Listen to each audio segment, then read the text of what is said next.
आपस ਦੇ ਵਿੱਚ ਘੁਮਾ ਫਿਰਾ ਕੇ ਗੱਲ ਕਰਨ ਵਾਲਾ ਸਾਡਾ ਉੱਥੇ ਇੱਕ ਬਣ ਗਿਆ ਨੈਰੇਟਿਵ ਕਿ ਸਟੇਟ ਨੂੰ ਵੀ ਖੁਸ਼ ਰੱਖਣਾ ਹੈ, ਫੈਲੋ ਆਪਣੇ ਸਾਥੀਆਂ ਨੂੰ ਵੀ ਖੁਸ਼ ਰੱਖਣਾ, ਉਹਨਾਂ ਨਾਰਾਜ਼ ਹੋ ਜਾਣ, ਜੇਲ੍ਹ ਤੋਂ ਵੀ ਬਚਣਾ ਹੈ। ਸੋ ਜਿਹੜੀ ਬੇਬਾਕੀ ਸਿੱਖੀ ਥਾਟ ਦੀ ਹੈ, ਮੈਂ ਸਮਝਦਾ ਵੀ ਉਹਦਾ ਇੱਕ ਝਲਕਾਰਾ ਜ਼ਰੂਰ ਨਜ਼ਰ ਆਇਆ। ਇੱਕ ਤਾਂ ਉਹਨਾਂ ਨੇ ਅਗੇਨ ਸਿੱਖਾਂ ਨੂੰ ਵਾਪਸ ਉਸ ਦੌਰ ਦੇ ਵਿੱਚ ਸੁੱਟ ਦਿੱਤਾ ਹੈ ਜਿੱਥੇ ਇੱਕ ਕੌਮ ਖੌਫ ਦੇ ਵਿੱਚ ਰਹੇ। ਚਾਰ ਮੁਲਕ ਜਿੱਥੇ ਵੱਡਾ ਵਸੇਬਾ ਹੈ, ਸਾਡਾ ਵਸੇਬ ਹੈ ਆਸਟ੍ਰੇਲੀਆ, UK, ਕੈਨੇਡਾ ਔਰ US।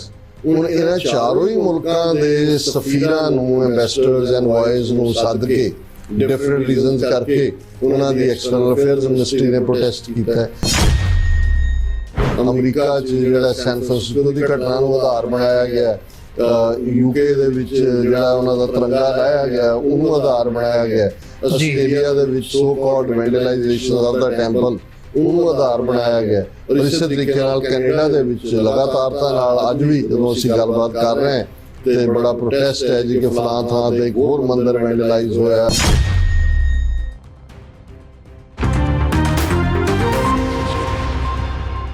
ਡਾਕਟਰ ਸਾਹਿਬ, ਜਦੋਂ ਜੇ ਹੁਣ ਮਤਲਬ ਅਸੀਂ 18 ਤਰੀਕ ਤੋਂ ਲੈ ਕੇ ਹੁਣ ਤੱਕ ਦਾ ਉਹ ਦੇਖਦੇ ਹਾਂ, ਮਤਲਬ ਤੁਸੀਂ ਗੱਲ ਕੀਤੀ ਹੈ ਜਾਂ ਓਵਰਆਲ ਵੀ ਇਹ ਹੁਣ ਨੈਰੇਟਿਵ ਜਾਂ ਕੌਮ ਦੇ ਵਿੱਚ ਇਹ ਗੱਲ ਮੰਨੀ ਜਾ ਰਹੀ ਹੈ ਇਸ ਵਕਤ ਕਿ ਜਿਹੜੀ ਇਹ ਸਿਚੁਏਸ਼ਨ ਹੈ ਇਹ ਕੰਟਰਾਈਵ ਕੀਤੀ ਗਈ ਹੈ, ਇਹ ਸਟੇਟ ਨੇ ਮਤਲਬ ਐਕਟ ਕੀਤਾ ਉਸ ਹਿਸਾਬ ਦੇ ਨਾਲ ਜਿਸ ਹਿਸਾਬ ਦੇ ਨਾਲ ਉਹ ਕਰਨਾ ਚਾਹੁੰਦੇ ਸੀਗੇ। ਮਤਲਬ ਕੋਈ ਗ੍ਰਿਫਤਾਰੀ ਉਹਨਾਂ ਦਾ ਮੋਟਿਵ ਨਹੀਂ ਸੀਗਾ। ਮਤਲਬ ਇਸ ਵਕਤ ਕੌਮ ਮੰਨ ਰਹੀ ਹੈ ਇਸ ਗੱਲ ਨੂੰ ਵੀ ਗ੍ਰਿਫਤਾਰ ਕਰਨਾ ਹੁੰਦਾ ਤੇ ਸਵੇਰੇ ਉਹਨਾਂ ਦੇ ਘਰ ਜਾ ਕੇ ਉਹਨਾਂ ਨੂੰ, ਅੰਮ੍ਰਿਤਪਾਲ ਸਿੰਘ ਹੋਰਾਂ ਨੂੰ ਤੇ ਨਾਲ ਉਹਨਾਂ ਦੇ ਸਾਥੀਆਂ ਨੂੰ ਗ੍ਰਿਫਤਾਰ ਕੀਤਾ ਜਾ ਸਕਦਾ ਸੀ। ਜਿਹੜਾ ਆਮ ਪੈਟਰਨ ਹੈਗਾ ਪੰਜਾਬ ਪੁਲਿਸ ਦਾ, ਇੱਦਾਂ ਹੀ ਕਰਦੇ ਆ, ਪੋਲੀਟੀਕਲ ਅਰੈਸਟ ਹੋਵੇ ਜਾਂ ਅਦਰਵਾਈਜ਼ ਹੋਵੇ। ਸੋ ਹਾਂਜੀ, ਲੀਗਲ ਪ੍ਰੋਸੀਜਰ ਵੀ ਫੋਲੋ ਕੀਤਾ ਜਾ ਸਕਦਾ ਸੀ। ਕਈ ਮਤਲਬ ਇਹਦੇ 'ਚ ਹੁਣ ਕਈ ਪਾਸਿਓਂ ਜਿਹੜੀ ਡਿਬੇਟ ਹੈ ਜਾਂ ਨੁਕਤੇ ਨੇ ਉਹ ਲਿਆਂਦੇ ਜਾ ਰਹੇ ਆ। ਸੋ ਇੱਥੇ ਦੋ ਪਹਿਲੂਆਂ ਤੋਂ ਸਵਾਲ ਬਣਦੇ ਆ। ਪਹਿਲਾ ਪਹਿਲੂ ਮਤਲਬ ਮੈਂ ਇਹ ਜਾਣਨਾ ਚਾਹੂੰਗਾ ਵੀ ਸਟੇਟ ਨੇ ਜਦੋਂ ਇਹ ਸਾਰੀ ਕਾਰਵਾਈ ਕੀਤੀ ਹੈ ਤੇ ਤੁਸੀਂ ਇਸ ਸਾਰੇ ਪਾਰਟ ਨੂੰ ਐਨਾਲਾਈਜ਼ ਕਰਦਿਆਂ ਹੋਇਆਂ ਕੀ ਦੇਖਿਆ ਵੀ ਉਹਨਾਂ ਦੇ ਦਿਮਾਗ ਦੇ ਵਿੱਚ ਜਾਂ ਸਟੇਟ ਕਿਹੜੀ ਚੀਜ਼ ਨੂੰ ਮੁੱਖ ਰੱਖਦਿਆਂ ਹੋਇਆਂ ਉਹਨਾਂ ਨੇ ਐਕਟ ਕੀਤਾ, ਇਹ ਕਹਿ ਜਾਂ ਦੂਜੇ ਭਾਸ਼ਾ 'ਚ ਇਹ ਕਹਿ ਲਓ ਵੀ ਕਿਹੜੇ ਉਹਨਾਂ ਦੇ ਟਾਰਗੇਟ ਸੀਗੇ ਜੋ ਉਹਨਾਂ ਨੇ ਇਹ ਸਾਰੇ ਟਾਈਮ ਪੀਰੀਅਡ ਦੇ ਵਿੱਚ ਉਹ ਟਾਰਗੇਟ ਸਰ ਕੀਤੇ ਆ ਜਾਂ ਸਰ ਕਰਨ ਦੀ ਕੋਸ਼ਿਸ਼ ਕੀਤੀ ਹੈ। ਦੇਖੋ, ਜਿਹੜਾ ਟੈਰਰ ਹੁੰਦਾ ਹੈ ਜਾਂ ਡਰ ਹੁੰਦਾ ਹੈ ਉਸ ਦਾ ਅਸਰ ਇੱਕ ਵੱਡਾ ਤਬਕਾ ਕਬੂਲਦਾ ਹੈ। ਇੱਕ ਜ਼ਮਾਨਾ ਸੀ ਜਦੋਂ ਈਵਨ ਸਪੇਅਰ ਦਾ ਰॉड ਸਪੋਇਲ ਦਾ ਚਾਈਲਡ ਅੰਗਰੇਜ਼ੀ ਵਾਲੇ ਕਹਿੰਦੇ ਸੀ ਤੇ ਸਾਡੇ ਪੰਜਾਬੀ 'ਚ ਕਹਿੰਦੇ ਸੀ ਡੰਡਾ ਪੀਰ ਹੈ ਵਿਗੜਿਆਂ ਤਿਗੜਿਆਂ ਦਾ। ਸੋ ਮਤਲਬ ਇਹ ਸੀ ਕਿ ਈਵਨ ਸਕੂਲਾਂ ਦੇ ਵਿੱਚ ਵੀ ਜਿਹੜੇ ਥੋੜੇ ਬਹੁਤ ਟਰੂਇਜ਼ਮ ਕਰਦੇ ਸੀ, ਜਿਹੜੇ ਦੌੜ ਜਾਂਦੇ ਸੀ ਸਕੂਲਾਂ 'ਚ ਜਾਂ ਦੂਜਾ, ਉਹਨਾਂ ਨੂੰ ਮਾਰਨਿੰਗ ਅਸੈਂਬਲੀ ਵੇਲੇ ਪ੍ਰਿੰਸੀਪਲ ਖੁਦ ਬੈਂਤਾਂ ਦੀ ਸਜ਼ਾ ਦਿੰਦਾ ਸੀ। ਕਾਫੀ ਕਰੰਟ ਪੀਰੀਅਡ ਤੱਕ ਸਾਡੇ ਚਾਈਲਡਹੁੱਡ ਵੇਲੇ ਵੀ ਇਹ ਰਿਹਾ। ਉਹ ਇਹ ਸਮਝਦੇ ਸੀ ਕਿ ਜਦੋਂ ਤੁਸੀਂ ਦੰਡ ਦਿੰਦੇ ਹੋ, ਪਨਿਸ਼ਮੈਂਟ ਦਿੰਦੇ ਹੋ, ਇਹ ਐਜ਼ ਏ ਡੈਟਰੈਂਟ ਹੁੰਦਾ ਜੀ। ਇਸੇ ਤਰ੍ਹਾਂ ਜਦੋਂ ਅਸੀਂ ਡੈਥ ਸੈਂਟੈਂਸ ਦੀ ਗੱਲ ਕਰਦੇ ਹਾਂ, ਜੇ ਅਮਰੀਕਾ ਦੀਆਂ ਵੀ 32-33 ਸਟੇਟਾਂ 'ਚ ਡੈਥ ਸੈਂਟੈਂਸ ਹੈ, ਭਾਰਤ ਵਰਗੇ ਮੁਲਕਾਂ 'ਚ ਹਾਲਾਂਕਿ ਜਿਹੜਾ ਕਾਮਨਵੈਲਥ ਕੰਟਰੀਜ਼ ਨੇ ਇਸ ਨੂੰ ਹਟਾਇਆ, ਨਾਟ ਕਾਮਨਵੈਲਥ, ਯੂਰਪੀਅਨ ਯੂਨੀਅਨ ਜਿਹੜੀਆਂ ਨੇ ਯੂਰਪੀਅਨ ਦੇ ਥੱਲੇ, ਕਿਉਂਕਿ ਉਹ ਇਸ ਨਤੀਜੇ ਤੇ ਪਹੁੰਚੇ ਕਿ ਵੀ ਇਹ ਜਿਹੜੀ ਡੈਥ ਸੈਂਟੈਂਸ ਦਿੱਤੀ ਇਸ ਲਈ ਜਾਂਦੀ ਹੈ ਵੀ ਡੈਟਰੈਂਟ ਹੋਏ, ਬਾਕੀਆਂ ਨੂੰ ਮੁੜ ਕੇ ਕੋਈ ਕ੍ਰਾਈਮ ਨਾ ਕਰੇ। ਪਰ ਡਾਟੇ ਨੇ ਸਾਬਤ ਕੀਤਾ ਕਿ ਗੱਲ ਇਨਫੈਕਟ ਇਹਦੇ ਉਲਟ ਹੁੰਦੀ ਹੈ, ਇਹ ਕੋਈ ਡੈਟਰੈਂਟ ਨਹੀਂ ਹੁੰਦਾ। ਲੇਕਿਨ ਫਿਰ ਵੀ ਟੈਰਰ ਨੂੰ, ਡਰ ਨੂੰ ਤੁਸੀਂ ਕਿਤੇ ਵੀ ਜਿਹੜੇ ਡਿਕਟੇਟਰ ਨੇ ਜਿੱਥੇ ਫੌਜੀ ਆ ਕੇ ਟੇਕ ਓਵਰ ਕਰਦੇ ਨੇ, ਕਮਿਊਨਿਸਟ ਸਿਸਟਮ ਹੈ, ਫਰਕ ਇੰਨਾ ਹੈ ਕਿ ਜਦੋਂ ਜਮਹੂਰੀਅਤ ਦੀ ਗੱਲ ਹੁੰਦੀ ਹੈ, ਡੈਮੋਕ੍ਰੇਸੀ ਦੀ ਗੱਲ ਹੁੰਦੀ ਹੈ, ਫਿਰ ਸਾਡੇ ਸਾਹਮਣੇ ਇੱਕੋ ਸਿਸਟਮ ਆਉਂਦਾ ਹੈ। ਲਿੰਕਨ ਦੇ ਉਹ ਲਫ਼ਜ਼ ਆਉਂਦੇ ਨੇ, of the people, by the people, for the people. ਇਹਦੇ ਵਿੱਚ ਸਾਨੂੰ ਲੱਗਦਾ ਹੈ ਕਿ ਇੱਕ ਸਿਸਟਮ ਦੇ ਥੱਲੇ ਹੈ, ਜੇ ਐਗਜ਼ੈਕਟਿਵ ਜਿਹੜੀ ਹੈ ਉਹ ਬਹੁਤ ਗਿਣਤੀ ਲੈ ਵੀ ਲੈ ਇੱਕ ਧਿਰ, ਉਸ ਨੂੰ ਜਿਹੜਾ ਜੁਡੀਸ਼ਰੀ ਉਸ ਨੂੰ ਚੈੱਕ ਕਰਦੀ ਹੈ। ਜਿਹੜੀ ਸੁਸਾਇਟੀ ਜ਼ਿੰਦਾ ਦਿਲ ਹੈ ਉਹ ਮੀਡੀਆ ਰਾਹੀਂ ਦੂਸਰੇ ਰਾਹੀਂ ਨੂੰ ਅਪੋਜ਼ ਕਰਦੀ ਹੈ। ਤਾਜ਼ਾ ਅਸੀਂ ਦੇਖਿਆ ਕਿ ਬਿਲਕੁਲ ਨੇਤਨਯਾਹੂ ਇਜ਼ਰਾਈਲ ਦੇ ਵਿੱਚ ਉਹਦਾ ਰਾਈਜ਼ ਵੀ, ਔਰ ਉਹ ਉਸ ਕਿਸਮ ਦਾ ਕਰਪਟ ਬੰਦਾ ਬਿਲਕੁਲ ਮੋਦੀ ਦੀ ਲਾਈਨ ਦਾ ਜਿਵੇਂ ਜੁੜਵੇਂ ਭਰਾ ਹੋਣ, ਔਰ ਕਿਉਂਕਿ ਉਹ ਕਰਪਸ਼ਨ ਚਾਰजेस ਫੇਸ ਕਰ ਰਿਹਾ ਸੀ ਲੇਕਿਨ ਦੂਸਰੇ ਪਾਸੇ ਉਹਨੇ ਰਾਈਟ ਵਿੰਗ ਪਾਰਟੀਆਂ ਦੇ ਨਾਲ ਮਿਲ ਕੇ ਮੈਜੋਰਟੀ ਲੈ ਲਈ, ਇਸ ਗੱਲ 'ਚ ਉਹਦੀ ਹਕੂਮਤ ਬਣ ਗਈ। उन्होंने जुडिशियल रिफॉर्म के नाम थले कि जी असीं ये साबित करना है कि जी लैजिस्लेचर लोगों की चॉइस जिहड़ी है वो नंबर 1 ते है, जुडिशरी खामखा लत्त अड़ांदी है।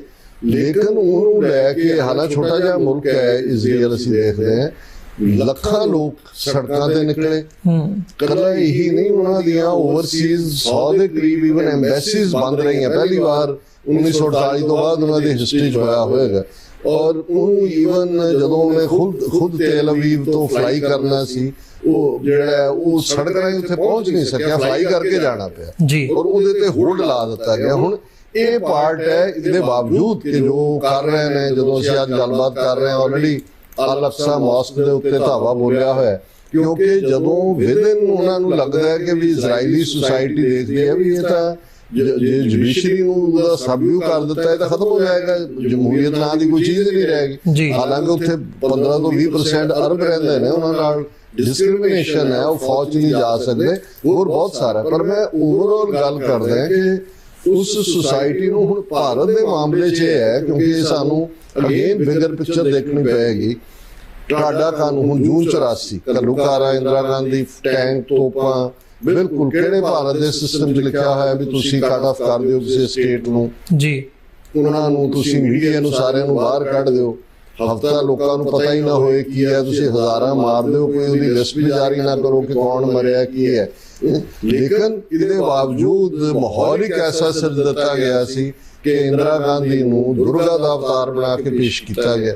ਔਰ ਕੱਲਾ ਇਹੀ ਨਹੀਂ, ਜੇ ਤੁਸੀਂ ਉਸ ਬਹੁ ਗਿਣਤੀ ਦਾ ਰੁਝਾਨ ਦੇਖੋ, ਬੇਸ਼ੱਕ ਉਹ ਆਪਣੇ ਕਰਤੂਤਾਂ ਕਰਕੇ ਸਜ਼ਾ ਯਾਫਤਾ ਹੁੰਦੀ ਹੈ, ਪਰ ਉਹਦੇ ਮਾਰੇ ਜਾਣ ਤੋਂ ਬਾਅਦ 3/4 ਮੈਜੋਰਿਟੀ ਪਾਰਲੀਮੈਂਟ ਦੇ ਵਿੱਚ ਰਾਜੀਵ ਗਾਂਧੀ ਲੈ ਕੇ ਜਾਂਦਾ, ਜਿਹੜਾ ਉਹਦੇ ਈਵਨ ਨਾਨੇ ਨੂੰ ਵੀ ਨਸੀਬ ਨਹੀਂ ਸੀ ਹੋਇਆ।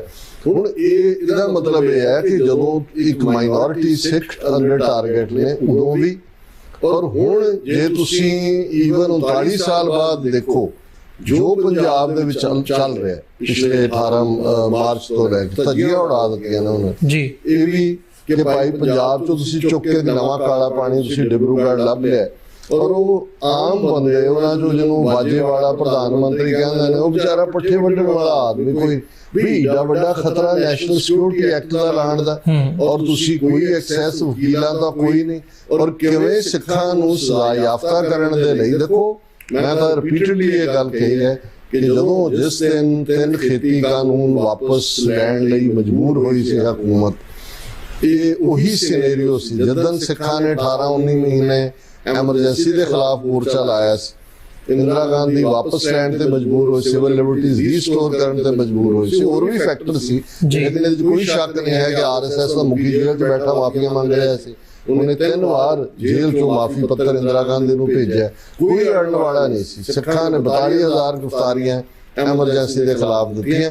ਜਨਤਾ ਦੀ ਪਾਰਟੀ ਦੀ ਹਕੂਮਤ ਬਣੀ, ਬੜੀ ਅਨਸਟੇਬਲ ਸੀ। ਜਦੋਂ ਇੰਦਰਾ ਗਾਂਧੀ ਵਾਪਸ ਆਈ, ਲਗਭਗ 3-4 ਸਾਲ ਉਹਨਾਂ ਨੂੰ ਲੱਗਿਆ ਕਿ ਵੀ ਇਹਨਾਂ ਨੂੰ ਸਜ਼ਾ ਦੇਣੀ ਜੀ। ਇਹੀ ਗੱਲ ਉਹ ਸਮਝਦੇ ਸੀ ਵੀ ਸਾਡਾ ਹਿੰਦੂਤਵਾ ਦਾ ਰੱਥ 20 ਕਰੋੜ ਮੁਸਲਮਾਨ ਜਿਹੜੇ ਨੇ ਉਹਨਾਂ ਦੇ ਬਿਲਕੁਲ ਗੋਲੜੀਆਂ ਲਵਾਤੀਆਂ ਉਹਨਾਂ ਨੇ। ਉਹਦੇ ਥੱਲੇ ਅਸੀਂ ਸਿਟੀਜ਼ਨਸ਼ਿਪ ਅਮੈਂਡਮੈਂਟ ਐਕਟ ਦੀ ਗੱਲ ਦੇਖੀਏ, ਸ਼ਾਹੀਨ ਬਾਗ ਨਰੋਲ ਬੀਬੀਆਂ ਦਾ ਮੋਰਚਾ ਸੀ, ਉਹਨੂੰ ਕਿਵੇਂ ਖਟਾਇਆ ਗਿਆ, ਕਿਵੇਂ ਉਹਨਾਂ ਨੂੰ ਬੈਡ ਨੇਮ ਦਿੱਤੇ ਗਏ, ਕਿਵੇਂ ਕਪਿਲ ਸ਼ਰਮਾ ਨਾਂ ਦਾ ਇੱਕ ਬੀਜੇਪੀ ਦਾ ਜਨਸੰਘੀ ਆ ਕੇ ਫਾਇਰ ਕਰਦਾ ਦੂਜਾ। ਔਰ ਜਿਹੜੇ ਥੋੜੇ ਬਹੁਤ ਜਾਗਰੂਕ ਨਾਨ ਮੁਸਲਮ ਹਿੰਦੂ ਸਟੂਡੈਂਟਸ ਜਵਾਹਰ ਲਾਲ ਨਹਿਰੂ ਯੂਨੀਵਰਸਿਟੀ ਦੇ ਹੋਣ ਜਾਂ ਜਾਮੀਆ ਮਿਲੀਆ ਇਸਲਾਮੀਆ ਦੇ ਹੋਣ ਜਾਂ ਦੂਸਰੇ ਹੋਣ, ਬੀਬੀਆਂ ਵੀ ਉਹਨਾਂ ਨੂੰ ਕਿਵੇਂ ਦਹਿਸ਼ਤਗਰਦੀ 'ਚ ਫਸਾਇਆ ਗਿਆ। ਅਜੇ ਤੱਕ ਵੀ ਕਈਆਂ ਦੀ ਜ਼ਮਾਨਤ ਨਹੀਂ ਹੋਣ ਦਿੱਤੀ ਗਈ। ਸੋ ਇਹ ਮੈਸੇਜ ਸੀ ਵੱਡੀ ਸਿਵਲ ਸੁਸਾਇਟੀ ਨੂੰ ਵੀ ਕਿ ਭਾਈ ਤੁਸੀਂ ਜੇ ਆਓਗੇ ਤਾਂ ਤੁਹਾਡੇ ਨਾਲ ਵੀ ਇਵੇਂ ਹੀ ਹੋਏਗਾ। ਔਰ ਉਸ ਦਾ ਅਸੀਂ ਹਸ਼ਰ ਦੇਖਦੇ ਹਾਂ ਕਿ ਵੀ ਮੁਸਲਮਾਨ ਤਾਂ ਉਹਨਾਂ ਨੇ ਕਬੂਲ ਹੀ ਲਿਆ, ਕਸ਼ਮੀਰੀ ਅੜਨ ਵਾਲੇ ਸੀ। ਲੇਕਿਨ ਜਿਵੇਂ 5 ਅਗਸਤ 2019 ਤੋਂ ਉਹਦਾ ਸਟੇਟਸ ਖਤਮ ਕੀਤਾ, ਔਰ ਉੱਥੇ ਜੋ ਕੁਝ ਚੱਲ ਰਿਹਾ, ਔਰ ਸਾਡੇ ਕਿਉਂਕਿ TV 84 ਨਾਲ ਜੁੜਨ ਵਾਲੇ ਜਿਹੜੇ ਸਾਡੇ ਵਿਊਅਰ ਨੇ ਉਹ ਸਾਰੇ ਹੀ ਤਬਕਿਆਂ ਤੋਂ ਆਉਂਦੇ ਨੇ। ਉਹ ਜਦੋਂ ਹੁਣ ਪੰਜਾਬ 'ਚ ਜੋ ਹੋ ਰਿਹਾ, ਉਹ ਕਹਿੰਦੇ ਨੇ ਜੀ ਇਹ ਜਿਹੜਾ ਕਸ਼ਮੀਰ ਮਾਡਲ ਵਾਪਸ ਪੰਜਾਬ ਦੇ ਵਿੱਚ ਉਵੇਂ ਹੀ ਲਾਗੂ ਕੀਤਾ ਜਾ ਰਿਹਾ ਜੋ ਕਸ਼ਮੀਰ 'ਚ ਕੀਤਾ, ਇੰਟਰਨੈਟ ਕੱਟ ਦੇਣਾ। ਹੁਣ ਤੁਸੀਂ, ਔਰ ਸਭ ਤੋਂ ਵੱਡੀ ਗੱਲ, ਜੇ ਵਾਸ਼ਿੰਗਟਨ ਪੋਸਟ ਤੋਂ ਲੈ ਕੇ ਦੂਜਿਆਂ ਨੂੰ ਲੱਗੀ ਵਾਲ ਸਟਰੀਟ ਜਰਨਲ ਤੱਕ ਕਿ 30 ਮਿਲੀਅਨ ਪੀਪਲ ਵਿਦਆਊਟ ਇੰਟਰਨੈਟ। ਅੱਜ ਦੇ ਜ਼ਮਾਨੇ 'ਚ ਹੁਣ ਕਿਉਂਕਿ ਅਸੀਂ ਤਾਂ ਸਮਹਾਉ ਸਿੱਖ ਕੌਮ ਨੇ 3 ਸਦੀਆਂ 'ਚ ਬੰਦ ਕਟਾਣਾ, ਖੋਪੜੀਆਂ ਲੋਹਾਣਾ ਤੋਂ ਲੈ ਕੇ ਤੋਪਾਂ ਦੇ ਸਾਹਮਣੇ ਤੱਕ ਹੈ ਕਿ ਸਾਨੂੰ ਬਹੁਤ ਵਾਰੀ ਰਿਅਲਾਈਜ਼ ਵੀ ਨਹੀਂ ਹੁੰਦਾ ਸਾਡੇ ਇੱਕ ਤਬਕੇ ਨੂੰ ਕਿ ਭਾਈ ਸਾਡਾ ਕਿੱਥੇ ਸਿਵਲ ਲਿਬਰਟੀਜ਼ ਸਾਡੇ ਤੋਂ ਖੋਹੀਆਂ ਗਈਆਂ। ਉਹਨਾਂ ਨੇ ਸਾਡਾ ਰਾਈਟ ਟੂ ਅਸੈਂਬਲ, ਹੁਣ ਜਲਿਆਂਵਾਲਾ ਬਾਗ 122-23 ਸਾਲ ਪਹਿਲਾਂ ਦੀ ਕਹਾਣੀ ਅੱਜ ਤੱਕ ਵੀ ਉਹਨੂੰ ਹੁੰਦਾ ਕੀ ਸੀ ਜਲਿਆਂਵਾਲਾ ਬਾਗ, ਕਿਉਂ ਹੋਇਆ? ਕਿਉਂਕਿ ਫਸਟ ਵਰਲਡ ਵਾਰ ਖਤਮ ਹੋਣ ਤੋਂ ਬਾਅਦ ਇੱਕ ਐਕਟ ਉਹਨਾਂ ਨੇ ਬਣਾਇਆ, ਰੌਲਟ ਐਕਟ। ਰੌਲਟ ਐਕਟ ਦੇ ਵਿੱਚ ਇੱਕ ਪ੍ਰੋਵੀਜ਼ਨ ਸੀ ਕਿ ਵੀ ਕਿਸੇ ਨੂੰ ਵੀ ਕਿਤੇ ਵੀ 5 ਬੰਦੇ ਇਕੱਠੇ ਨਹੀਂ ਹੋ ਸਕਦੇ ਔਰ ਕਿਸੇ ਨੂੰ ਵੀ 1 ਸਾਲ ਲਈ ਅੰਦਰ ਰੱਖਿਆ ਜਾ ਸਕਦਾ। ਹੁਣ ਨੈਸ਼ਨਲ ਸਿਕਿਉਰਿਟੀ ਐਕਟ ਕੀ ਹੈ? ਹੁਣ ਇਹ ਜਿਹੜਾ ਬ੍ਰਿਟਿਸ਼ ਕਲੋਨੀਅਲ ਪੀਰੀਅਡ ਦਾ ਉਹ ਸੈਡੀਸ਼ਨ ਐਕਟ ਹੋਏ, ਦੇਸ਼ ਧਰੋਹ ਦਾ। ਕਿਤੇ ਅਮਰੀਕਾ 'ਚ ਨਹੀਂ ਤੁਹਾਨੂੰ ਦੇਸ਼ ਧਰੋਹ ਹੁੰਦਾ ਕਿ ਵੀ ਟ੍ਰੀਜਨ ਤੁਸੀਂ ਐਕਸਟ੍ਰੀਮ ਹਾਲਤ ਨੇ ਜਦੋਂ ਕਿ ਤੁਸੀਂ ਬਿਲਕੁਲ ਆਪਣੇ ਮੁਲਕ ਦੇ ਖਿਲਾਫ ਜਿਹੜੀ ਹੈ ਉਹ ਵਾਇਲੈਂਟ ਤਰੀਕੇ ਨਾਲ ਕਰੋ। ਲੇਕਿਨ ਹੁਣ ਜੇ ਪੀਸਫੁਲੀ ਪੰਜਾਬ ਦੇ ਵਿੱਚ ਨੌਜਵਾਨ ਅੰਮ੍ਰਿਤ ਛਕ ਕੇ ਸਿੱਖੀ ਦੀ ਗੱਲ ਕਰਦੇ ਨੇ, ਉਹ ਕਿਵੇਂ ਜਿਹੜੇ ਨੇ ਦੇਸ਼ ਧਰੋਹੀ ਹੋਏ ਜੀ, ਕਿਵੇਂ ਹੋਇਆ? ਸੋ ਇਹ ਸਾਰਾ ਹੀ ਪਾਰਟ ਔਰ ਪੱਤਰਕਾਰਤਾ ਦਾ ਤੁਸੀਂ ਦੇਖੋ ਇਹਨਾਂ ਆਲਮੋਸਟ 3 ਹਫ਼ਤਿਆਂ ਦੇ ਵਿੱਚ ਕਿੰਨੇ ਚੈਨਲ ਬਲੌਕ ਹੋਏ, ਕਿੰਨੇ ਈਵਨ URL ਬਲੌਕ ਹੋਏ। ਔਰ ਪਹਿਲਾਂ ਤਾਂ ਉਹੀ ਸੀ ਕਿ ਜਿਹੜੇ ਔਰ ਉਹਨਾਂ 'ਚ ਤੁਸੀਂ ਦੇਖੋਗੇ ਵੱਡੀ ਗਿਣਤੀ ਉਹ ਹੈ ਕਿ ਜਦੋਂ ਮੁੱਖ ਧਾਰਾ ਮੀਡੀਆ ਨੇ ਫਾਰਮਲ ਐਜੀਟੇਸ਼ਨ ਨੂੰ ਜਾਂ ਕਵਰ ਹੀ ਨਹੀਂ ਸੀ ਕੀਤਾ ਜਾਂ ਉਹਨਾਂ ਨੂੰ ਵੀ ਮਵਾਲੀ ਔਰ ISI ਏਜੰਟ ਪ੍ਰੋਜੈਕਟ ਕਰਦੇ ਸੀ, ਉਸ ਪੀਰੀਅਡ 'ਚ ਉਹਨਾਂ ਨੇ ਟਰੂ ਪਿਕਚਰ ਦਿੱਤੀ। ਹੁਣ ਹਾਲਤ ਇਹ ਹੈ ਕਿ ਵੀ ਇਕੱਲਾ ਇਹੀ ਨਹੀਂ ਕਿ ਵੀ ਉਹਨਾਂ ਨੇ ਕਿਸ ਅੰਦਾਜ਼ ਦੇ ਵਿੱਚ ਬਾਹਰਲਿਆਂ ਦੇ ਟਵੀਟ ਗਾਇਬ ਕੀਤੇ। ਜਗਮੀਤ ਸਿੰਘ ਜਿਹੜਾ ਲੀਡਰ ਹੈ NDP ਪਾਰਟੀ ਦਾ, ਟਿਮ ਉਪਲ ਕੰਜ਼ਰਵੇਟਿਵ ਪਾਰਟੀ ਦਾ ਸੈਕੰਡ, ਔਰ ਈਵਨ ਤੁਸੀਂ ਕੋਈ ਇਮੇਜਿਨ ਕਰ ਸਕਦੇ ਕਿ ਵੈਟੀਕਨ ਦੇ ਪੋਪ ਦਾ ਕੋਈ ਟਵਿੱਟਰ ਜਿਹੜਾ ਹੈਂਡਲ ਤੋਂ ਉਹਦਾ ਟਵੀਟ ਗਾਇਬ ਕਰ ਦੇ। ਹੁਣ ਐਕਟਿਵ ਜਥੇਦਾਰ ਗਿਆਨੀ ਹਰਪ੍ਰੀਤ ਸਿੰਘ ਜੇ ਟਵੀਟ ਕਰਦੇ ਨੇ, ਉਹ ਵੀ ਭਗਵੰਤ ਮਾਨ ਦੀ ਜਿਹੜੀ ਉਹ ਮਿਸ ਇਨਫੋਰਮੇਸ਼ਨ ਵਾਲੀ ਲਾਈਨ ਨੂੰ ਬੜੇ ਪੋਲਾਈਟ ਤਰੀਕੇ ਨਾਲ ਉਹ ਬਲੌਕ ਕਰ ਦਿੱਤਾ ਜਾਂਦਾ।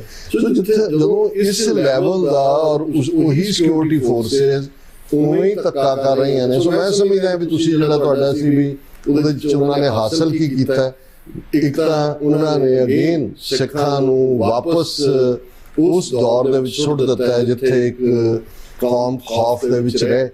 ਖਾਸ ਤੌਰ ਤੇ ਜਿੰਨੀ ਨਫ਼ਰਤ ਫੈਲੀ ਔਰ ਹਰਿਆਣਾ, ਦਿੱਲੀ, ਦੂਜੇ ਤੋਂ ਉਹਨਾਂ ਨਾਲ ਸੰਬੰਧਿਤ ਲੋਕਾਂ ਦੀਆਂ ਜਿਹੜੇ ਉਹਨਾਂ ਦੇ ਰਿਸ਼ਤੇਦਾਰ ਇੱਥੇ ਨੇ, ਉਹਨਾਂ ਦੀਆਂ ਸਾਨੂੰ ਵੀ ਕਾਲਾਂ ਆਈਆਂ ਕਿ ਭਾਈ ਇਹ ਉਹ ਫੀਅਰ ਕਰ ਰਹੇ ਨੇ ਕਿ 84 ਵਾਲਾ ਮਾਹੌਲ ਬਣ ਰਿਹਾ ਔਰ ਇੱਥੇ ਦੰਗੇ ਹੋ ਸਕਦੇ ਨੇ, ਮਤਲਬ ਇਹ ਵੀ ਸਾਨੂੰ ਮਾਰਿਆ ਜਾ ਸਕਦਾ।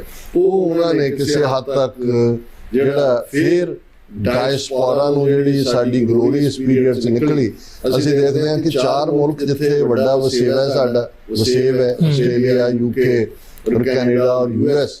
ਹੁਣ ਇਹਨਾਂ ਚਾਰੋਂ ਹੀ ਮੁਲਕਾਂ ਦੇ ਸਫੀਰਾਂ ਨੂੰ, ਐਂਬੈਸਡਰਸ, ਐਨਵॉयਜ਼ ਨੂੰ ਸੱਦ ਕੇ ਡਿਫਰੈਂਟ ਰੀਜ਼ਨਸ ਕਰਕੇ ਉਹਨਾਂ ਦੀ ਐਕਸਟਰਨਲ ਅਫੇਅਰਸ ਮਿਨਿਸਟਰੀ ਨੇ ਪ੍ਰੋਟੈਸਟ ਕੀਤਾ। ਅਮਰੀਕਾ 'ਚ ਜਿਹੜਾ ਸੈਨ ਫਰਾਂਸਿਸਕੋ ਦੀ ਘਟਨਾ ਨੂੰ ਆਧਾਰ ਬਣਾਇਆ ਗਿਆ, UK ਦੇ ਵਿੱਚ ਜਿਹੜਾ ਉਹਨਾਂ ਦਾ ਤਿਰੰਗਾ ਲਾਇਆ ਗਿਆ ਉਹਨੂੰ ਆਧਾਰ ਬਣਾਇਆ ਗਿਆ, ਆਸਟ੍ਰੇਲੀਆ ਦੇ ਵਿੱਚ so called vandalization of the temple ਉਹਨੂੰ ਆਧਾਰ ਬਣਾਇਆ ਗਿਆ। ਔਰ ਇਸੇ ਤਰੀਕੇ ਨਾਲ ਕੈਨੇਡਾ ਦੇ ਵਿੱਚ ਲਗਾਤਾਰਤਾ ਨਾਲ ਅੱਜ ਵੀ ਜਦੋਂ ਅਸੀਂ ਗੱਲਬਾਤ ਕਰ ਰਹੇ ਹਾਂ ਤੇ ਬੜਾ ਪ੍ਰੋਟੈਸਟ ਹੈ ਜੀ ਕਿ ਫਲਾਂ ਥਾਂ ਤੇ ਇੱਕ ਹੋਰ ਮੰਦਿਰ ਵੈਂਡਲਾਈਜ਼ ਹੋਇਆ, ਦੂਜੇ ਤੀਜੇ। ਸੋ ਉਹਨਾਂ ਨੇ ਡਾਇਸਪੋਰਾ 'ਚ ਵੀ ਜਿਵੇਂ 84 ਤੋਂ ਬਾਅਦ ਉਹਨਾਂ ਨੇ ਵੱਡੀ ਘਟਨਾ ਏਅਰ ਇੰਡੀਆ ਦੀ ਕਰਵਾਈ ਸੀ ਔਰ ਇੱਕ ਸਟ੍ਰੋਕ ਦੇ ਨਾਲ ਜਿਹੜੀ ਸਾਡੀ ਹਮਦਰਦੀ ਸੀ ਸਾਡੇ ਲਈ, ਉਹ ਉਹਨਾਂ ਨੇ ਉਹ ਸਾਨੂੰ ਇੰਟਰਨੈਸ਼ਨਲ ਦਹਿਸ਼ਤਗਰਦੀ ਦੇ ਖਾਤੇ 'ਚ ਪਾ ਦਿੱਤਾ ਸੀ। ਇਹ ਠੀਕ ਹੈ ਵੀ ਹੁਣ ਅਸੀਂ ਉਹਨਾਂ ਨੂੰ ਕਾਊਂਟਰ ਕੀਤਾ ਹੈ ਔਰ ਜਿਵੇਂ ਤੁਸੀਂ ਸ਼ੁਰੂ 'ਚ ਕਿਹਾ 2 ਦਿਨ ਪਹਿਲੇ US ਕਾਂਗਰਸ ਦੇ ਵਿੱਚ ਬਾਈਪਾਰਟੀਸਨ ਰੈਜ਼ੋਲੂਸ਼ਨ ਜਿਹਦੇ ਸਿੱਖ ਕੌਮ ਦੀਆਂ ਕੰਟਰੀਬਿਊਸ਼ਨ 100 ਸਾਲ ਤੋਂ ਅਮਰੀਕਾ ਲਈ ਉਹਨਾਂ ਨੂੰ ਰੈਕਗਨਾਈਜ਼ ਕੀਤਾ ਗਿਆ। 14 ਅਪ੍ਰੈਲ ਨੂੰ ਸਿੱਖ ਨੈਸ਼ਨਲ ਡੇ ਵਜੋਂ ਰੈਕਗਨੀਸ਼ਨ ਦੀ ਗੱਲ ਹੈ। ਇਸੇ ਤਰੀਕੇ ਨਾਲ ਅਸੀਂ ਦੇਖਦੇ ਹਾਂ ਕਿ ਕੈਨੇਡਾ ਦੇ ਵਿੱਚ ਜਦੋਂ ਅਸੀਂ ਅਪ੍ਰੈਲ ਮਹੀਨਾ ਚੱਲ ਰਿਹਾ ਆਲਰੇਡੀ ਸਿੱਖ ਹੈਰੀਟੇਜ ਮੰਥ ਦੇ ਤੌਰ ਤੇ ਓਨਟਾਰੀਓ 10 ਸਾਲ ਪਹਿਲਾਂ ਇਸ ਨੂੰ ਮਾਨਤਾ ਮਿਲੀ। ਬਹੁਤ ਸਾਰੀਆਂ ਥਾਵਾਂ ਤੇ ਸਾਡੇ ਨਿਸ਼ਾਨ ਸਾਹਿਬ ਚਲਾਏ ਜਾ ਰਹੇ ਨੇ ਔਰ ਆਸਟ੍ਰੇਲੀਆ ਦੇ ਹਵਾਲੇ ਨਾਲ ਅਸੀਂ ਦੇਖਦੇ ਹਾਂ ਕਿ ਇਹ ਜੋ ਪੰਜਾਬ 'ਚ ਚੱਲ ਰਿਹਾ ਹੈ ਉਸ ਦੇ ਵਿਰੋਧ ਕੈਨਬਰਾ ਦੇ ਵਿੱਚ ਪੱਕਾ ਮੋਰਚਾ ਸਿੱਖ ਸੰਗਤਾਂ ਨੇ ਲਾਇਆ ਹੋਇਆ ਹੈ। ਲੋਕਲ ਜਿਹੜੇ ਕੈਨਬਰਾ ਦੇ ਗੁਰਦੁਆਰਾ ਸਾਹਿਬ ਨਾਲ ਜੁੜੇ ਹੋਏ ਸੰਗਤ ਹੈ ਉਹ ਵੱਧ ਚੜ੍ਹ ਕੇ ਪਾਰਟਿਸਿਪੇਟ ਕਰ ਰਹੇ ਨੇ। 6 ਮੈਂਬਰ ਪਾਰਲੀਮੈਂਟ ਜਿਹੜੇ ਨੇ ਪਾਰਲੀਮੈਂਟ ਸੈਸ਼ਨ ਚੋਂ ਬਾਹਰ ਨਿਕਲ ਕੇ ਐਡਰੈਸ ਕਰਦੇ ਨੇ। ਔਰ ਜਿਵੇਂ ਅਸੀਂ ਪਿਛਲੇ ਦਿਨੀ ਖਬਰਾਂ 'ਚ ਦੇਖਿਆ, ਜਿਸ ਖਬਰ ਨੂੰ ਪੰਜਾਬ ਦੇ ਮੀਡੀਆ 'ਚ ਵੀ ਅਜੀਤ ਨੇ ਕਵਰ ਕੀਤਾ ਕਿ ਕਿਵੇਂ 82 ਖਾਲਿਸਤਾਨ ਜਿਹੜੇ ਸਾਡੇ ਨਿਸ਼ਾਨ ਸਾਹਿਬ ਨੇ, ਝੰਡੇ ਨੇ, ਨਿਸ਼ਾਨ ਸਾਹਿਬ ਵੀ ਐਗਜ਼ੈਕਟਲੀ ਨਹੀਂ ਹੈ, ਰੈਕਟੈਂਗੂਲਰ ਫਾਰਮ 'ਚ ਸਾਡੇ ਪਰਚਮ ਹੈ ਸਿੱਖੀ ਦੀ ਰੈਕਗਨੀਸ਼ਨ ਦੇ, ਉਹ ਪਾਰਲੀਮੈਂਟ ਕੈਨਬਰਾ ਦੀ ਪਾਰਲੀਮੈਂਟ ਹਾਲ ਦੇ ਰੋਡ ਦੇ ਉੱਤੇ, ਪੁਲਾਂ ਦੇ ਉੱਤੇ ਜਿਵੇਂ ਪੂਰਾ ਉਸ ਨੂੰ ਸਜਾਇਆ ਹੁੰਦਾ। ਔਰ ਇਹ ਜਿਹੜਾ ਸਾਰਾ ਪਾਰਟ ਚੱਲ ਰਿਹਾ, ਔਰ ਆਸਟ੍ਰੇਲੀਆ ਜਿਵੇਂ ਹੀ ਪਿਛਲੇ ਦਿਨਾਂ 'ਚ ਉਹਨਾਂ ਨੇ ਰੈਕਗਨਾਈਜ਼ ਕੀਤਾ ਕਿ ਭਾਈ ਸਿੱਖਾਂ ਨੇ ਕ੍ਰਾਈਸਿਸ ਵੇਲੇ ਕਿਵੇਂ ਫੂਡ ਸਰਵ ਕੀਤਾ ਹੈ, ਜਦੋਂ ਉੱਥੇ ਫਲੱਡ ਆਏ ਨੇ ਔਰ ਵਾਈਲਡ ਫਾਇਰਸ ਹੋਈਆਂ, ਕੀ ਉਹਨਾਂ ਦੀ ਕੰਟਰੀਬਿਊਸ਼ਨ ਹੈ। ਸੋ ਇੱਕ ਤਾਂ ਉਹਨਾਂ ਦਾ ਦੇਖੋ ਇੱਕ ਨੋਰਮ ਹੈ ਕਿ ਵੀ ਜੇ ਤੁਸੀਂ ਕੁੱਤੇ ਨੂੰ ਮਾਰਨਾ ਹੈ ਤਾਂ ਉਹਨੂੰ ਸਾਬਤ ਕਰੋ ਕਿ ਪਾਗਲ ਹੈ। ਸੋ ਉਹਨਾਂ ਦੀ ਜਿਹੜੀ ਫਾਲਸਹੁੱਡ ਜਿਹੜੀ ਹੈ ਜਨਰੇਟ ਕਰਨ ਵਾਲੀ ਮਸ਼ੀਨਰੀ ਹੈ, ਉਹ ਲਗਾਤਾਰਤਾ ਦੇ ਨਾਲ ਸਿੱਖ ਇਮੇਜ ਨੂੰ ਵਿਦਿਨ ਦਾ ਕੰਟਰੀ ਮੈਜੋਰਟੀ ਦੇ ਸਾਹਮਣੇ ਉਹਨਾਂ ਨੂੰ ਠਿੱਠ ਕਰਨ ਵਾਲਾ, ਔਰ ਡਾਇਸਪੋਰਾ ਦੇ ਵਿੱਚ ਉਹ ਆਪਣਾ ਉਹ ਕੰਮ ਕਰ ਰਹੀ ਹੈ। ਥਰਡਲੀ ਪੰਜਾਬ ਦੇ ਵਿੱਚ ਜਿਵੇਂ ਉਹਨਾਂ ਨੇ ਇੱਕ ਪ੍ਰੋਕਸੀ ਸਰਕਾਰ ਖੜੀ ਕਰ ਲਈ ਇਸ ਪੀਰੀਅਡ, ਕਿਉਂਕਿ ਉਹਨਾਂ ਦਾ ਜਿਹੜਾ ਪਿਛਲੀਆਂ ਇਲੈਕਸ਼ਨਾਂ ਦੇ ਵਿੱਚ ਇਹ ਇੱਕ ਸੀ ਕਿ ਵੀ ਪੰਜਾਬ ਫੁੱਟਹੋਲਡ ਬਣੇ, ਔਰ ਅਮਰਿੰਦਰ ਵਰਗਾ ਬੰਦਾ ਵੀ ਉਹਨਾਂ ਨੇ ਆਪਣੇ ਦਾਇਰਾਕਾਰ 'ਚ ਲਿਆ, ਉਹ ਉਹਨਾਂ ਦੀ ਗਦਾਲ ਗਲੀ ਨਹੀਂ। ਤੇ ਲੋਕਾਂ ਨੇ ਜੇ ਰਿਵੋਲਟ ਕੀਤਾ, ਅਕਾਲੀਆਂ ਨੂੰ ਵੀ ਨਕਾਰਿਆ, ਕਾਂਗਰਸ ਨੂੰ ਵੀ ਨਕਾਰਿਆ ਤੀਸਰੇ ਬਦਲ ਦੇ ਤੌਰ ਤੇ ਇਹ ਨਜ਼ਰ ਆਇਆ ਕਿ ਵੀ ਇਹ ਤਾਂ ਉਹਨਾਂ ਤੋਂ ਵੀ ਜ਼ਿਆਦਾ ਹੱਥ ਠੋਕ ਕੇ ਗੇਮ ਸੈਂਟਰ ਦੀ ਹੈ। ਔਰ ਇਸ ਸਾਰੇ ਦੇ ਨਾਲ ਅਸੀਂ ਸਮਝਦੇ ਹਾਂ ਕਿ ਇੱਕ ਪਾਰਟ ਜਿਹੜਾ ਬਹੁਤਿਆਂ ਨੂੰ ਸਮਝ ਨਹੀਂ ਆਉਂਦਾ, ਸਾਨੂੰ ਲੱਗਦਾ ਹੈ ਕਿ ਜੀ ਦੇਖੋ ਚੰਗੇ ਭਵਿੱਖ ਦੀ ਕਾਮਨਾ ਲਈ ਨੌਜਵਾਨ ਸਾਡੇ ਪੰਜਾਬ ਤੋਂ ਨਿਕਲਦੇ ਨੇ। ਹੁਣ ਜੇ 2 ਤੋਂ 2.5 ਲੱਖ ਨੌਜਵਾਨ ਆਲਮੋਸਟ ਹਾਈ ਸਕੂਲ ਤੋਂ ਬਾਅਦ ਹੀ ਆਈਲੈਟ ਕਰਕੇ ਨਿਕਲਦਾ ਤੇ ਡੈਮੋਗ੍ਰਾਫੀ ਬਦਲ ਰਹੀ ਹੈ ਜਿਵੇਂ ਸਿਸਟਮੈਟਿਕਲੀ ਦੂਸਰਿਆਂ ਨੂੰ। ਔਰ ਤੁਸੀਂ ਦੇਖੋਗੇ ਕਿ ਜੇ ਤੁਸੀਂ 1% ਵੀ ਤੁਹਾਡੀ ਪੋਪੂਲੇਸ਼ਨ ਸਾਲ ਦੀ ਜਿਹੜੀ ਹੈ ਉਹ ਘਟਦੀ ਚਲੀ ਜਾਏ ਤਾਂ 10 ਸਾਲਾਂ 'ਚ ਤੁਸੀਂ ਮਾਈਨੋਰਟੀ ਚਲੇ ਜਾਂਦੇ ਹੋ। ਸੋ ਇਹ ਵੀ ਜਦੋਂ ਤੁਸੀਂ ਖੌਫ ਜਾਂ ਡਰ ਪੈਦਾ ਕਰ ਦਿੰਦੇ ਹੋ ਕਿ ਭਾਈ ਲੋਕਾਂ ਦੇ ਲਈ ਉਹਨਾਂ ਉਹ ਆਪਣੇ ਬੱਚੇ ਲੁਕਾਉਂਦੇ ਫਿਰਦੇ ਨੇ ਘਰਾਂ 'ਚ ਜਾ ਕੇ, ਜਿਵੇਂ ਇਹ ਹਰਾਸਮੈਂਟ ਚੱਲ ਰਹੀ ਹੈ, ਫਿਰ ਕੀ ਹੋਏਗਾ? ਬਹੁਤ ਸਾਰੇ ਅਗੇਨ ਉਹੀ ਜਿਹੜਾ ਇੱਕ ਪਾਰਟ ਭਾਈ ਅੰਮ੍ਰਿਤਪਾਲ ਸਿੰਘ ਹੋਰਾਂ ਨੇ ਰਿਵਰਸ ਮਾਈਗ੍ਰੇਸ਼ਨ ਦੇ ਨਾਂ ਥੱਲੇ, ਕਿਉਂਕਿ ਦੇਖੋ ਇਹ ਠੀਕ ਹੈ ਵੀ ਆਪਣੀਆਂ ਵੀ ਜਥੇਬੰਦੀਆਂ ਜਾਂ ਇੰਡੀਵਿਜੂਅਲਸ ਉਹਨਾਂ ਦੀ ਵੱਖ-ਵੱਖ ਰਾਏ ਹੋ ਸਕਦੀ ਹੈ, ਹਰ ਇੱਕ ਨੂੰ ਰਾਏ ਰੱਖਣ ਦਾ ਹੱਕ ਹੈ।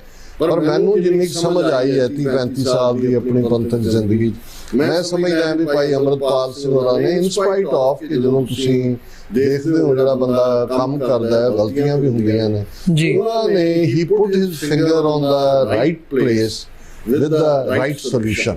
ਉਹਦੇ 'ਚ ਨਸ਼ਿਆਂ ਤੋਂ ਛੁਡਾਉਣ ਦੀ ਲਾਈਨ, ਗੁਰੂ ਦੇ ਲੜ ਲਾਉਣ ਦੀ ਲਾਈਨ, ਔਰ ਜ਼ਾਹਰ ਹੈ ਕਿ ਇਹ ਜਿਹੜੀ ਮਾਈਗ੍ਰੇਸ਼ਨ ਵਾਲਾ ਪਾਰਟ ਸੀ, ਫਿਰ ਜਿਵੇਂ ਸੈਂਟਰ ਟੂਲ ਦੇ ਤੌਰ ਤੇ ਕਨਵਰਜਨ ਨੂੰ ਐਜ਼ ਏ ਵੈਪਨ ਇਸਤੇਮਾਲ ਕਰ ਰਿਹਾ ਸੀ, ਉਸ ਨੂੰ ਵੀ ਠੱਲ ਪਾਈ। ਹਾਲਾਂਕਿ ਚਲੋ ਕਿਸੇ ਨੂੰ ਅੰਦਾਜ਼ ਨਾਲ ਕੋਈ ਵਖਰੇਵਾਂ ਹੋ ਸਕਦਾ ਹੈ, ਪਰ ਇਹ ਰਾਈਟਫੁਲੀ ਔਰ ਲੋਕਾਂ ਦੇ ਵਿੱਚ ਆਮ ਪੰਜਾਬ ਦੀ ਜਨਤਾ 'ਚ ਇਹ ਨੈਰੇਟਿਵ ਕਿ ਭਾਈ ਲੈ ਦੇ ਕੇ ਅਸੀਂ ਗੁਲਾਮ ਹੈ ਔਰ ਸਾਡੇ ਲਈ ਜਿਹੜਾ ਆਪਣਾ ਘਰ ਹੋਣਾ, ਖਾਲਿਸਤਾਨ ਲਫ਼ਜ਼ ਜਿਸ ਬੇਬਾਕੀ ਦੇ ਨਾਲ ਉਹਨਾਂ ਨੇ ਇਸਤੇਮਾਲ ਵੀ ਕੀਤਾ, ਉਹਨਾਂ ਦੀ ਹਾਜ਼ਰ ਜਵਾਬੀ ਨੇ। ਜਿਵੇਂ ਬੜੇ ਜਿਹੜੇ ਦੂਸਰੇ ਸੀ ਯੂਟਿਊਬਰ ਔਰ ਈਵਨ BBC ਪੰਜਾਬੀ ਔਰ ਦੂਸਰੇ ਦੇ ਤੁਸੀਂ ਉਹਨਾਂ ਦੇ ਇੰਟਰਵਿਊ ਦੇਖੋ ਕਿ ਵੀ ਵਿਦ ਕਲੈਰਿਟੀ, ਔਰ ਇਹ ਜਿਹੜਾ ਬਹੁਤ ਸਾਰਾ ਆਪਸ ਦੇ ਵਿੱਚ ਘੁਮਾ ਫਿਰਾ ਕੇ ਗੱਲ ਕਰਨ ਵਾਲਾ ਸਾਡਾ ਉੱਥੇ ਇੱਕ ਬਣ ਗਿਆ ਨੈਰੇਟਿਵ ਕਿ ਸਟੇਟ ਨੂੰ ਵੀ ਖੁਸ਼ ਰੱਖਣਾ ਹੈ, ਫੈਲੋ ਆਪਣੇ ਸਾਥੀਆਂ ਨੂੰ ਵੀ ਖੁਸ਼ ਰੱਖਣਾ, ਉਹਨਾਂ ਨਾਰਾਜ਼ ਹੋ ਜਾਣ, ਜੇਲ੍ਹ ਤੋਂ ਵੀ ਬਚਣਾ ਹੈ। ਸੋ ਜਿਹੜੀ ਬੇਬਾਕੀ ਸਿੱਖੀ ਥਾਟ ਦੀ ਹੈ, ਮੈਂ ਸਮਝਦਾ ਵੀ ਉਹਦਾ ਇੱਕ ਝਲਕਾਰਾ ਜ਼ਰੂਰ ਨਜ਼ਰ ਆਇਆ, ਔਰ ਅਸੀਂ ਇਹ ਹੋਪ ਕਰਦੇ ਹਾਂ ਕਿ ਆਉਣ ਵਾਲੇ ਪੀਰੀਅਡ 'ਚ ਜਿਹੜਾ ਕੰਮ ਚੱਲ ਰਿਹਾ ਹੈ ਉਹ ਜਾਰੀ ਰਹੇਗਾ। ਲੇਕਿਨ ਇਸ ਵੇਲੇ ਜਿਹੜਾ ਖੌਫਜ਼ਦਾ ਉਹਨਾਂ ਨੇ ਲੋਕਾਂ ਨੂੰ ਕੀਤਾ ਹੋਇਆ, ਲੇਕਿਨ ਸਿੱਖਾਂ ਨੇ, ਡਾਇਸਪੋਰਾ ਨੇ ਉਹ ਜਿਹੜੀ ਹੈ ਉਹ ਰੈਜ਼ੀਲੀਅੰਸ ਦਿਖਾਈ ਹੈ, ਔਰ ਦੁਨੀਆ ਭਰ 'ਚ ਜਾਰੀ ਜਿਹੜੇ ਪ੍ਰੋਟੈਸਟ ਨੇ, ਤੁਹਾਡੀ ਆਵਾਜ਼ ਹੈ, ਉਸ ਨੇ ਉਹਨਾਂ ਨੂੰ ਹੋਰ ਵੀ ਰੈਟਲ ਕੀਤਾ ਹੈ।